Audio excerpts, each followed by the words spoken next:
Hello everyone, welcome to the channel Edunova. So this is a crash course series for class 10th ICSE students maths. In this lecture, we'll be starting with a new chapter, that is geometric progression GP. So without wasting time, let's begin.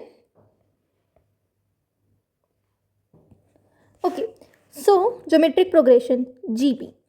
हमने AP में देखा था कि progression क्या होती है. अगर हम सिर्फ प्रोग्रेशन देखें, एक ऐसी सीरीज जिसमें हमें कोई ना कोई एक पैटर्न या ऑर्डर देखने को मिल रहा हो. फॉर एग्जांपल अगर मैंने लिया 3, 6, 9, 12 एंड सो ऑन, तो इसमें मुझे दिख रहा है हर टर्म के बीच में 3 का गैप है. 3 और 6 के बीच में 3 का गैप, 6 और 9 के बीच में 3 का गैप, 9 और 12 में 3 का gap. If I say 5, then 10, then 20, then 40, then 80 and so on. तो इसमें क्या है, मुझे दिख रहा है हर टर्म डबल होती जा रही है. जैसे कि मैंने 5 को इंटू 2 करा तो 10 मिल गया, देन 10 को इंटू 2 करा तो 20 मिल गया, 20 को इंटू 2 करा तो 40 मिल गया. मैंने कोई एक टर्म ली, एक सीरीज ली 1, 4, 9, 16, 25 एंड सो ऑन. तो ये क्या है, 1 का स्क्वायर, इट इज़ 2 का स्क्वायर, इट इज़ 3 का स्क्वायर, इट इज़ 4 का स्क्वायर. तो इन सभी में मुझे कुछ ना कुछ एक पैटर्न, कुछ ना कुछ एक ऑर्डर देखने को मिल रहा है. So this is your progression. अब इसमें स्पेसिफिकली अगर मैं ज्योमेट्रिक प्रोग्रेशन की बात करूँ, जीपी की बात करूँ, तो जीपी क्या होती है, एक ऐसी प्रोग्रेशन जिसमें every next term is obtained by multiplying और dividing the same number to its preceding term. कि मेरे पास एक टर्म है ए, ठीक है, ये मेरे पास टर्म है. अब मैंने इस टर्म को फॉर एग्जांपल x से मल्टीप्लाई करा, या फॉर एग्जांपल 2 से मल्टीप्लाई करा, तो मुझे नेक्स्ट टर्म क्या मिल गई, 2a. फिर अगेन मैंने इसे 2 से मल्टीप्लाई करा, नेक्स्ट टर्म क्या मिल गई, 4a. फिर अगेन मैंने इसे 2 से मल्टीप्लाई करा, नेक्स्ट टर्म क्या मिल गई, 8a एंड सो ऑन. तो every next term is obtained by multiplying the same number to it's preceding term. की पिछली टर्म में हम हमेशा सेम ही नंबर की, यहाँ भी 2 मल्टीप्लाई करा, यहाँ भी 2 मल्टीप्लाई करा, यहाँ भी 2 मल्टीप्लाई करा.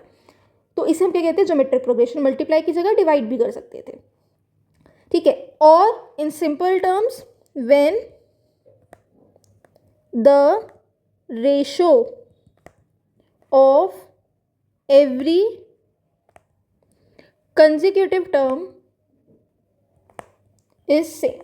हर दो कंसेक्यूटिव टर्म्स का रेशो अगर सेम है, एंड रेशो हम कैसे निकालते हैं, next term divided by your previous term. Ratio हम किसका लेते हैं, next term upon your previous term. Fine. तो अगर मैं सिंपल सा एक एग्जांपल लूँ, 3, 6, 12, 24 एंड सो ऑन, ठीक है. अब मैंने 6/3 करा, 6/3 क्या मिला, 2. देन 12/6 करा, next term by previous term, again 2. 24/12 करा, again I am getting 2. So every time the ratio is same. Every time the ratio is same, so I can say that this series is a GP. This progression is a GP or your geometric progression. Clear? Arithmetic progression में क्या होता था, common difference होता था. दो consecutive terms के बीच का difference हमेशा सेम होता था, कांस्टेंट होता था. इसमें क्या होता है, दो कंसेक्यूटिव टर्म्स का रेशियो हमेशा कांस्टेंट रहेगा, ठीक है.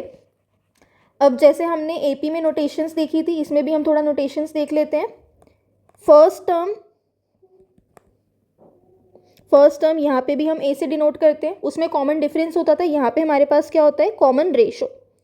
तो यहाँ पे हमारे पास कॉमन रेशो होता है जिसे हम किससे डिनोट करते हैं, स्मॉल आर से, ठीक है. नाउ द फॉर्मूला, जैसे उसमें हम जनरल टर्म निकालते थे. अगर मेरे पास एक ए पी है 3, 6, 12, 24, nth टर्म को किससे रिप्रेजेंट करते हैं हम, बाय ए. तो इफ आई से this is my first term, I can represent it using A1 और simply A. This is my second term, I can represent it using A2. Third term को किससे रिप्रेजेंट करेंगे, A3 and so on. ना अब ये मेरे पास GP है, इसमें मुझे फर्स्ट टर्म दे रखी है 3. मैंने कहा थर्ड टर्म बताओ, यू आर सेइंग 12. मैंने कहा फोर्थ टर्म बताओ, 24. मैंने कहा फिफ्थ टर्म बताओ, ठीक है, 24 इंटू 2 48. मैंने कहा 10th टर्म बताओ. तो सेम, अब या तो मैं तब तक मल्टीप्लाई करती रहूँ, otherwise just like A P हमारे पास यहाँ पे भी जनरल टर्म का फॉर्मूला होता है, which is your a into R की पावर n-1. इसे थोड़ा ध्यान रखना है, a इंटू आर की power n-1. This is the formula for your general term of an AP. Then one last notation, इसमें भी हमारे पास लास्ट टर्म को हम किससे रिप्रेजेंट करते हैं, l से रिप्रेजेंट करते हैं. क्लियर? आई होप ये नोटेशंस क्लियर हो गई होंगी, बेसिक अंडरस्टैंडिंग क्लियर हो गई होगी. Let's quickly move ahead for the questions करेंगे तो और अंडरस्टैंडिंग बढ़ेगी. First question, find the 8th term of the GP 5, 10, 20. अब इसमें मुझे जीपी गिवन है, जीपी क्या है 5, 10, 20 एंड सो ऑन। मुझे क्या पूछा है, find the eighth term. Eighth term I have to find out. सबसे पहले फर्स्ट टर्म लेंगे, फर्स्ट टर्म इज़ 5। देन आता है हमारे पास कॉमन रेशो। कॉमन रेशो कैसे हम निकालते हैं, second term over first term, मतलब next term divided by previous term. मैं third term by second term से भी निकाल सकती हूँ, बट सबसे बेसिक है second term by first term से निकाल लो। सो 10/5 विच इज़ इक्वल टू 2। ठीक है, मेरे पास ए पता है, आर पता है, I need to find the eighth term. So eighth term का फॉर्मूला हम लगाएंगे। nth टर्म का फॉर्मूला हमारे पास क्या होता है, a इंटू आर की पावर n-1। तो अगर मुझे एट्थ टर्म चाहिए तो a इंटू आर की power 8-1 which is your a into R की पावर 7। अब बस हम वैल्यू सब्सटीट्यूट कर देते हैं। a की value is 5, r is your 2 की power 7। So either you can leave it here और बट 2 की power 7 is very easy to calculate. It is your 2 की पावर 5 इज़ 32, ये याद होना चाहिए। सो इंटू 2 इंटू 2 की पावर 7 करने के लिए, सो 64 इंटू 2 विच इज़ योर 128। तो 5 into 128 and your answer is 5 8 44, carry over 5 2 10 11 12 13 14 1 5 1 5 6 640 is your answer. Clear? Let's move ahead. Find the 19th term of the series. अब यहाँ पे इन्होंने जीपी मेंशन नहीं किया है, तो पहले तो हमें देखना है कि ये जीपी है या नहीं है। तो first term is 1/2, your second term is 1/4, third term is 1/8। तो पहले मैंने second term by first term करा विच इज़ योर 1/4 बाय 1/2। क्या मिला, 1/4 into 2 which is your 1/2। Then हम third term by second term करेंगे 1/8 by 1/4 which is again your 1/2। Since the ratio is same, therefore yes, it is a GP with common ratio is equal to 1/2 and first term is equal to 1/2. अब 19th term निकाल लेंगे। 19th term is nothing but a into R की power 18। a is 1/2, 1/2 की power 18। तो यहाँ से मेरे पास answer आ गया 1/2 raise to the power 90। You can leave it here. Clear? Let's move ahead. Next question. If first two consecutive terms of a GP are 125 and 25, first two consecutive terms मतलब इन्होंने मुझे दे दी कि first term is 125, consecutive मतलब एकदम next term, that is second term is 25, fine। इन्होंने मुझे first term they the, second term they the, they are asking me sixth term, fine, very simple। sixth term क्या हो जाएगा, a into r की power 5, I need r, r I know कैसे calculate होता है, second term by first term, तो second term by first term which is equal to 1/5। अब हम वैल्यूज रख देंगे, a इज़ 125 इंटू 1/5 की पावर 5। अब इसे आप ऐसे सिंप्लीफाई कर सकते हो, 125 इज़ 5 की पावर 3 ओवर 5 की power 5, so you get 1/5 square which is equal to 1/25। Answer simple. Okay, next question. Which term of the GP this GP is given to you is -384। अब हमसे पूछा है इस जीपी की कौन सी टर्म है -384। तो हम कैसे अप्रोच करते हैं, हम मानते हैं लेट -384 बी nth टर्म। मुझे निकालने की कौन सी टर्म है, तो मैंने मान लिया कि -384 क्या है, nth टर्म है। ठीक है, तो an इज इक्वल टू -384। अब according to this GP your first term is 3 and common ratio is, ध्यान से साइन के साथ, -6/3 second term by first term which is your -2। यहाँ पे गलती हो जाती है, हम 6/3 कर देंगे, 2 ले लेंगे, but no, it is -2, fine। now formula is a r की power n-1 is equal to -384। let's substitute the values। a कितना था 3, r कितना था -2 की power n-1 is equal to -384। 3 को उधर डिवाइड में ले जाते हैं, it is -128। now 128 अभी हमने देखा था, सिंस देखो ऑब्वियसली आंसर नेगेटिव में आ रहा है तो पावर ऑड ही होनी चाहिए, और 128 अभी हमने देखा था 128 कैन बी रिटन एज 2 की पावर 7, बट माइनस है, कंपेयर करना होगा हमें, तो -2 की power 7 I can right. Now comparing both the sides, दोनों के बेसिस सेम है तो ऑब्वियसली पावर्स भी इक्वल होंगी, so we'll right on comparing indices. Indices में हमने किया था ना कि अगर बेस सेम होते हैं तो पावर्स को हम इक्वेट कर सकते हैं। n-1 इज इक्वल टू 7, तो n is equal to 7 + 1 8। Therefore -384 is your eighth term. Clear? I hope ये अभी तक हमने जो 4 क्वेश्चंस करे हैं ये एकदम क्लियर हो गए होंगे आपको, इसमें कोई डाउट नहीं है। बेसिक क्वेश्चंस थे, इसमें हमने क्या करा, find the eighth term, find the 19th term, ये एकदम बेसिक, जस्ट कि आपके फॉर्मूले से वार्म अप हो जाए। Then again a normal question इसमें था कि हमें जीपी दे रखी है, हमसे पूछा है कि -384 कौन सी टर्म है, तो हमने मान लिया क्या कि nth टर्म है और फिर हमने सॉल्व कर लिया। सिमिलरली जैसे हम एपी में करते थे वैसे ही हम इसमें कर रहे हैं, जस्ट दैट कि फॉर्मूलेस चेंज हो रहे हैं तो थोड़ा सा सॉल्व करने का मेथड चेंज होगा, जैसे कि इसमें ये इंडिसेस का एक कंसेप्ट लग गया। Fine, let's move ahead. Find a GP whose fifth term is 48 and eighth term is 384। ठीक है, नाउ थोड़ा अच्छा क्वेश्चन आया। एक जीपी फाइंड करो जिसकी fifth term, your fifth term is 48 and eighth term is 384। तो ये जीपी फाइंड आउट करो। ठीक है, तो पहली बात, अगर मैं इन टाइप ऑफ क्वेश्चंस की प्रेजेंटेशन बताऊँ, आप ये तो सब बच्चे कर ही लेते हैं, फिर यहाँ से हमारे पास इक्वेशन बन जाएगी AR की पावर 4 इज इक्वल टू 48, यहाँ से बन जाएगा AR की पावर 7 इज इक्वल टू 384। इसके बाद हम सॉल्व करेंगे, बट डायरेक्टली क्वेश्चन को ना यहाँ से मत स्टार्ट करो। Always make it a habit कि आप ऐसे स्टार्ट करो, let us consider a GP with first term A, या simply let the first term be A and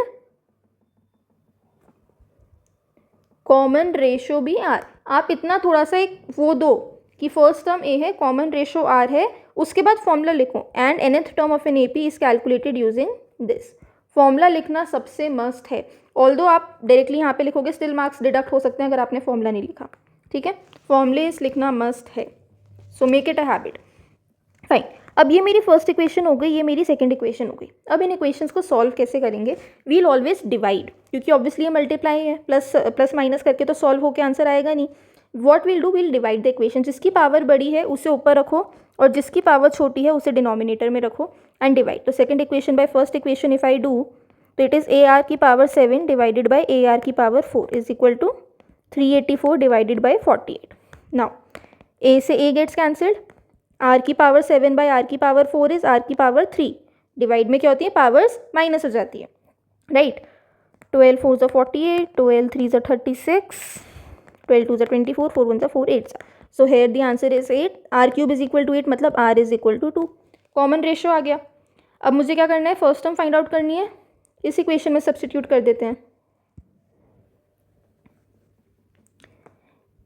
R की power 4 is equal to 48, A 2 की पावर 4 इज इक्वल टू 48, 2 2 ज़ा 4, 4 2 ज़ा 8, 8 2 ज़ा 16, A into 16 is equal to 48। तो यहाँ से A कितना आ गया, 3।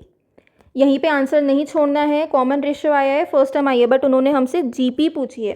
फाइन, तो जीपी क्या होगी हमारे पास, first term, then second term, then third term and so on.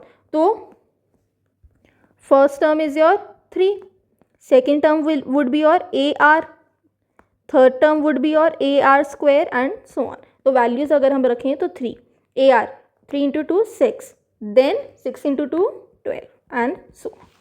So this is your required GP. Clear? Let's move on to the next question. If third term of a GP is 4, find the product of its first 5 terms. Okay, इस question में हमें क्या बोला है कि एक GP है जिसकी थर्ड टर्म क्या है, 4। Now I need to find the product of its first 5 terms. ठीक है, तो अब जीपी है, मैंने मान लिया उसकी फर्स्ट 5 टर्म्स क्या हैं, AR, AR square, AR cube, AR to the power 4। ये मेरी फर्स्ट 5 टर्म्स होंगी, 1 2 3 4 5, राइट। इनका प्रोडक्ट क्या होगा, A into AR into AR square into AR cube into AR to the power 4, right. तो it is A to the power 5 and R to the power 1 2 3 4 5 6 7 8 9 10। Powers add होती हैं multiply में, ठीक है, basis multiply हो रहे हैं but powers add होंगी। सो 1 + 2 + 3 + 4, R की पावर्स मैंने प्लस करी है। नाउ ठीक है, मुझे अब इसकी वैल्यू फाइंड आउट करनी है। मुझे क्या दे रखा है, एक थर्ड टर्म इज़ 4, तो बेसिकली AR स्क्वायर मुझे 4 दे रखा है। ओह वेट, AR 4 की वैल्यू दे रखी है, can I write it as, sorry AR square की वैल्यू दे रखी है। अगर इस पूरे को can I write it like this, I can write it like this, 5 मैंने बाहर होल में ले लिया, right. Now AR square is 4, तो 4 की power 5 is your answer. Basically इसमें क्या था, a की पावर 5 r की पावर 10। अगर इस ब्रैकेट को AR स्क्वायर की पावर 5 में ओपन भी करूंगी तो पावर तो दोनों वेरिएबल्स पे आएगी ना, ultimately it will again become this only. तो मैंने बस रिवर्स करा है, बेसिकली पावर्स को कॉमन ले लिया। ठीक है, क्यों लिया? क्योंकि मुझे AR स्क्वायर की वैल्यू पता थी। Clear? Next question, the first term of a GP is 1. Okay, first term is 1. Sum of its third and fifth term is 90. Okay, third term plus fifth term is 90. Find the common ratio. R I need to calculate. Fine. Simple है, बहुत simple है. Your third term is AR square. Your fifth term is AR to the power 4 is given to you as 90. First term is given to you as 1. तो A की value 1 substitute करने पे I am getting, अब बस basically ये है कि आपको ये इक्वेशन सॉल्व करनी आनी चाहिए, इज इक्वल टू 90। अब इस इक्वेशन को हम सॉल्व कैसे करेंगे? See what I can do is, मैंने मान लिया let R square is equal to T. अगर मैं आर स्क्वायर को टी मानूँ तो R4 को कहना है राइट आर स्क्वायर का स्क्वायर, एंड यहाँ पे as it is equal to 90। तो ये इक्वेशन मेरी क्या बन गई, आर स्क्वायर को मैं टी से सब्सटीट्यूट कर दूंगी तो टी स्क्वायर, ये पूरा टी कर दिया मैंने तो इस यहाँ पे स्क्वायर था, प्लस ये आर स्क्वायर टी कर दिया, टी इज इक्वल टू 90। तो I get a quadratic equation T square plus T minus 90 is equal to 0। इसको अब मैं बहुत ईजिली सॉल्व कर सकती हूँ, फैक्टर्स हो जाएंगे plus 10t minus 90 is equal to 0, T plus 10 minus 9 common लिया, टी प्लस 10। फाइन, तो मुझे क्या मिल गया, T plus 10 into T minus 9 is equal to 0। तो T is equal to minus 10 और 9। माइंडेड हमें टी नहीं निकालना था, हमें आर निकालना था। ठीक है, तो मैं फिर से यहाँ पे रीसब्स्टिट्यूट करूँगी। So R square is equal to minus 10 और 9। अब माइनस 10 स्क्वायर की वैल्यू नॉट पॉसिबल है नेगेटिव, तो माइनस 10 तो हो नहीं सकता। तो R square is equal to 9, तो therefore R is equal to plus minus 3। Common ratio निकालने को बोला था, कॉमन रेशो हमने निकाल दिया। क्लियर? आई होप ये क्वेश्चन क्लियर होगा, इस टाइप की इक्वेशंस को कैसे सॉल्व करना है ये क्लियर हो गया होगा। Now next question, if fourth, seventh and 10th terms of a GP are A B C respectively prove that B square is equal to A C. Now इन तरह के क्वेश्चंस में बहुत कन्फ्यूजन होती है, तो एक बार देखते हैं अच्छे से। If fourth term is A,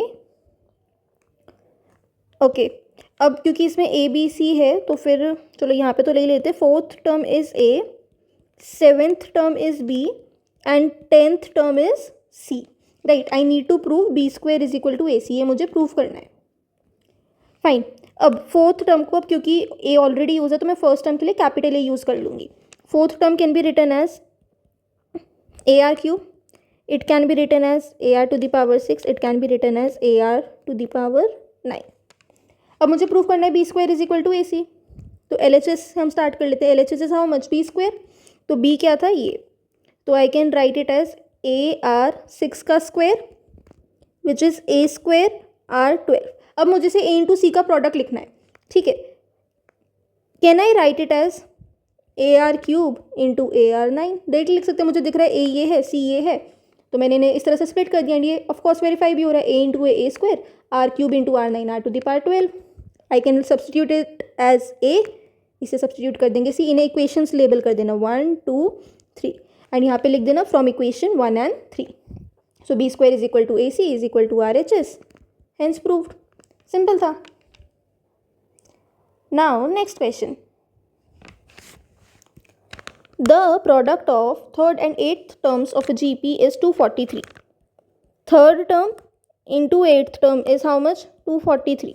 if it's fourth term is 3, fourth term कितनी है 3, find it seventh term. Oh my god, क्या क्या दे दिया। थर्ड टर्म और 8th टर्म का प्रोडक्ट इज 243।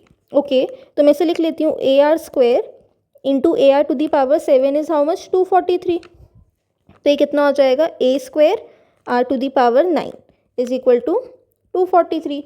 मुझे दे रखा है फोर्थ टर्म 3 है, तो यहाँ से वैल्यू कितनी आई, A R cube is equal to 3, A R cube. Wow, नहीं यहाँ पे तो कुछ नहीं हो रहा, कुछ हो रहा है क्या? नहीं, A R cube is 3 and A square R to the power 9 is 243, ये दो चीज़ें मुझे पता है। ओके मुझे क्या निकालना है A7, मुझे निकालना है AR टू द पावर 6। कुछ पता ही नहीं चल रहा क्या हो रहा है। ठीक है देखते हैं, ये मेरी इक्वेशन 1 है, ये मेरी इक्वेशन 2 है। कुछ समझ नहीं आ रहा बट स्टिल मैं एक बार इन्हें ना डिवाइड कर लेती हूँ, first equation by second equation. Obviously बताया था जिसमें बड़ी पावर होती है उसे ऊपर रखो। तो A² R to the power 9 upon AR cube is equal to, divide क्यों करा, क्योंकि हम दो इक्वेशंस को साइमल्टेनियसली सॉल्व करने का ट्राई कर रहे हैं। दो वेरिएबल्स हैं, दो इक्वेशन है, सॉल्व करके A और R की वैल्यू आ जाएंगी, मैं यहाँ सब्सटीट्यूट कर दूंगी। तो मैं इसलिए, और इस केस में साइमल्टेनियस सॉल्विंग कैसे होगी, डिवाइड करके। बट जैसे ही मैंने डिवाइड करा, व्हाट आई ऑब्जर्व इज, इसे डिवाइड करके मुझे क्या मिला, AR to the power 6 is equal to 81। मेरे पास तो directly AR to the power 6 आ गया जो मुझे चाहिए था।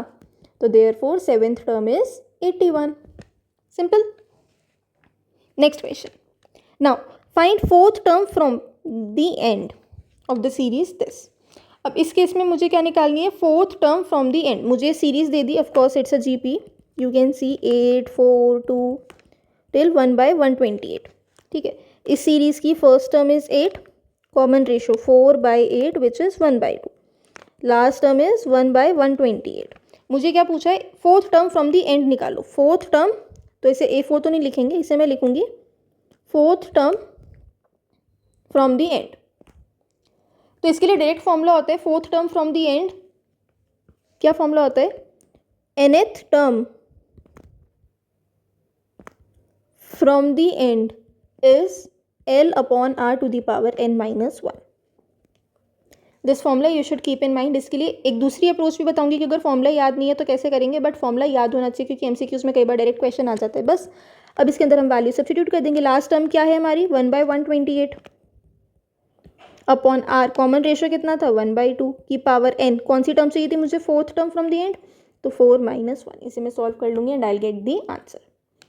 ठीक है, दूसरा मेथड, अगर आपने AP वाली मेरी वीडियो देखी होगी तो उसमें जो हमने करा था ना, सेम अप्रोच में फॉलो करूँगी। नहीं देखी तो मैं बता रही हूँ, ये मेरी एक GP है। Fourth term from the and मतलब अगर मैंने एक GP है ABCDEFGH, ऐसी कुछ AP है। मैंने कहा third term from the end बताओ, third term from the end, okay 1 2 3 third term from the end. But ये जो third term from the end है 1 2 3 4 5, fifth term from the beginning है। अब मैंने क्या कहा, मैंने कहा थर्ड, पीछे से थर्ड टर्म चाहिए ना, यहाँ से थर्ड टर्म चाहिए। हमारा जो फॉर्मूला होता है an वाला nth term AR to the power n-1, ये मुझे स्टार्टिंग से वो वाली टर्म निकाल के देता है। अगर मैं क्या करूँ, अपनी GP को रिवर्स कर दूँ, यहाँ से चाहिए ना मुझे, तो मैंने मान लिया चलो ये मेरी फर्स्ट टर्म है 1/128। अगर ऐसे जाते टाइम कॉमन रेशो 1/2 था, तो ऐसे जाते टाइम कॉमन रेशो क्या हो जाएगा, रेसिप्रोकल 2। अब कॉमन रेशो 2 हो गया तो इंटू 2 करूँगी 1/64 एंड सो ऑन, और अब ये मेरी हो गई 8। Now fourth term from the end for this GP will be same as fourth term from the beginning for this reversed AP। अब ये जो रिवर्स्ड AP है, इसकी फर्स्ट टर्म क्या हो गई 1/128, इसका कॉमन रेशो कितना हो गया 2। अब इसकी जो fourth term from the beginning होगी वो एक्चुअली में इस GP की fourth term from the and होगी, राइट क्योंकि मैं यहाँ से जा रही हूँ ना, ऐसे आ रही हूँ। अब मैं इस चीज़ को बस मैंने रिवर्स करके लिख दिया, यहाँ से मुझे ऐसे ऐसे फोर्थ टर्म काउंट करना था, मैं यहाँ से कर रही हूँ। ठीक है, तो AR क्यूब, A की value is 1/128 into R is now your 2 का क्यूब। अब दोनों ही मेथड से आंसर मैच करना, सेम आंसर आएगा and you will get the answer. Clear? इस वाले क्वेश्चन को स्टार मार्क कर लो, इसे एक बार फिर से अच्छे से करना, दोनों मेथड से करना, दोनों मेथड्स आने चाहिए, फॉर्मूला भी एंड ये भी। Now these are the typical questions of GP जिसमें सबसे ज़्यादा प्रॉब्लम होती है, but they are very very very simple. करते हैं, if for a GP its pth term, qth term and rth terms are A B C। तो मैं लिख लेती हूँ pth term is A, qth term is B and rth term is C। Prove that, मुझे ये prove करना है, A to the power Q minus R into B to the power R minus P into C to the power P minus Q is equal to 1। Very simple.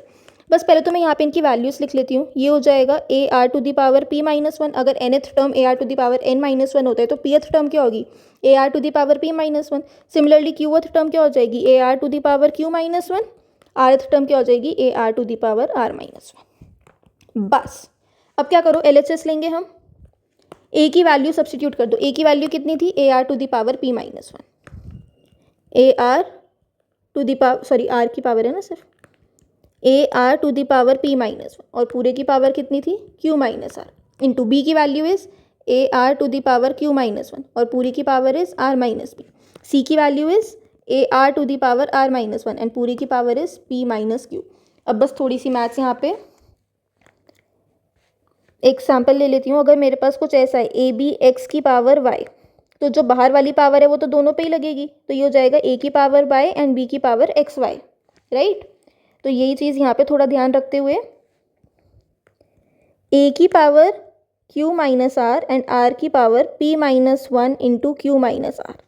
Similarly यहाँ पे A की power R minus P and R की power Q minus one into R minus P. यहाँ पे A की power P minus Q and R की power R minus one into P minus Q. Oops sorry. Now अब क्योंकि सब multiply में है तो जिन जिनके बेस से होंगे उनकी पावर्स ऐड हो जाएंगी, तो पहले मैं ए की सारी पावर्स ऐड कर देती हूँ।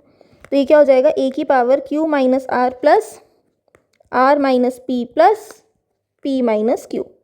सिमिलरली आर की पावर सब ऐड करेंगे, पहले इनको मल्टीप्लाई भी कर लेती हूँ, p q minus p r minus q plus r. अब प्लस ये वाली पावर करेंगे q r minus p q minus r plus p plus ये वाली power p r minus q r minus p plus q. Let's see क्या आ रहा है plus करके, क्यू माइनस क्यू तो कट गया, माइनस पी प्लस पी सब cut गया, तो ए की पावर तो बची ज़ीरो। यहाँ पे भी p q minus p q p r q q r r q q p सब कट गया, तो आर की पावर भी ज़ीरो। किसी भी नंबर की पावर ज़ीरो होती है, that is written as one into one one equal to R H S. कितना सिंपल था, कुछ था इसमें नहीं, बस हमने बेसिक फॉर्मूला लगाया एंड वैल्यूज पुट कर दी, कुछ भी नहीं था। सिमिलरली ये वाला क्वेश्चन हो जाएगा। अब इसमें क्या है, if a B c are in A P, अब इसमें इन्होंने हमें क्या बोल दिया कि ए बी सी जो है वो ए पी में है। ओके अगर A B C A P में होते हैं तो उसका मतलब क्या होता है, कंसेक्यूटिव टर्म्स का डिफरेंस सेम होता है, मतलब b minus a should be same as c minus b, this minus this should be equal to this minus this, right. A P की तो डेफिनेशन ही होती है।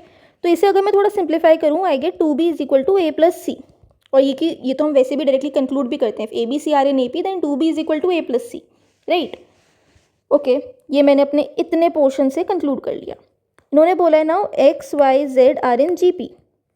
अगर x Y Z G P में है तो इससे मैं क्या कंक्लूड कर सकती हूँ, that y upon x is equal to z upon y, right. This upon this is equal to this upon this, तो यहाँ से आ गया y square is equal to x Z.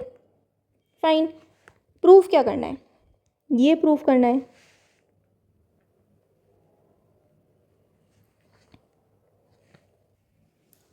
ठीक है ये प्रूफ करना है, बट इसमें मैंने देखा एक्स वाई जेड सेपरेट है, तो इस चीज़ से तो कुछ नहीं हो रहा, इस डेफिनेशन से तो कुछ नहीं हो रहा, क्योंकि एक्स वाई जेड अलग अलग है। इसका भी देखते हैं, इससे भी कुछ होगा या यहाँ पे भी चेंजेस करने पड़ेंगे। ठीक है अब क्योंकि सेपरेट है, मैं एक चीज़ कर सकती हूँ, अगर x Y Z G P में है तो एक्स को तो मैंने एक्स ही रखा, मैंने मान लिया इस जी पी का कॉमन रेशो आर है, लेट द कॉमन रेशो भी आर, तो क्या मैं वाई को एक्स इंटू आर लिख सकती हूँ, एंड क्या मैं जेड को एक्स इंटू आर स्क्वायर लिख सकती हूँ, yes I can write it. अब करते हैं एक बार क्वेश्चन को, एक्स एल एच एस ली मैंने, X to the power B minus C, अब वाई की जगह मैंने क्या सब्सटीट्यूट करा, X R to the power C minus A, then Z की जगह X R square to the power A minus B. अब इसे मैं सॉल्व कर सकती हूँ, X to the power B minus c हो जाएगा एक्स की power C minus a r की power C minus a, x की पावर ए माइनस बी आर की power two into a minus b. ठीक है ना, जिन जिन के बेस से मैं उनकी पावर्स में ऐड कर दूंगी, एक तो ये एक्स की power B minus c plus c minus a plus a minus b, right. Now r की powers c minus a plus ये हो जाएगा two a minus two, fine. X की पावर, नाउ बी से बी तो cut गया, ये तो सब कट गए, इट इज़ एक्स की पावर टू द एक्स की पावर जीरो, डायरेक्टली मत काटते चलना, देखते चलना। आर की पावर ये क्या बन रहा है, it is coming to be c plus a minus two b, ये ज़ीरो नहीं बना, but I know a plus c is equal to two b, तो यहाँ पे आपको लिखना पड़ेगा, इसे हमने कर दिया equation one, from equation one two B is equal to A plus C, तो X to the power zero R, मैंने टू बी की जगह सी ए प्लस सी रख दिया, तो A minus C, hence it also became zero and answer came out to be one which is equal to your R H S. I hope ये clear हुआ होगा। ये वाले क्वेश्चंस देखने में डिफ़िकल्ट लगते हैं, देखने में डरावने लगते हैं, बट एक्चुअली ये डरावने या डिफ़िकल्ट कुछ भी नहीं होते, ठीक है। You just have to keep the confidence कि मुझे आता है एंड मैं कर लूँगा या मैं कर लूँगी। Fine, I hope in questions में आपको क्लैरिटी मिली होगी, जो भी डाउट्स होंगे वो चले गए होंगे। आप बस ये वाले क्वेश्चंस कर लो and these are the practice questions related to this topic. General term of a GP, general term of a GP से रिलेटेड आपने अगर बस ये वाले क्वेश्चंस भी कर लिए ना जो मैंने करवाए हैं, these 12 questions and these your practice questions, इसके बाद हम PYQs भी करेंगे, इतने क्वेश्चंस कर लो, this topic for GP is sorted for your board examinations. इसके अलावा कोई ऐसा क्वेश्चन नहीं है, कुछ भी पैटर्न आएगा वो कहीं ना कहीं इन्हीं क्वेश्चंस में कवर हो रहा होगा, इसके अलावा कुछ आपको करने की नीड नहीं है। Of course extra practice you can always do, but this is the bare minimum. इतना कर लिया तो you are done, you are sorted, you will be super confident in this chapter. Fine, so I hope आपको मज़ा आया होगा, समझ आया होगा। सो मिलते हैं नेक्स्ट लेक्चर में। एंड अगर आपको समझ आया तो don't forget to press the bell icon, subscribe button, like button, share कर दो एंड थैंक यू।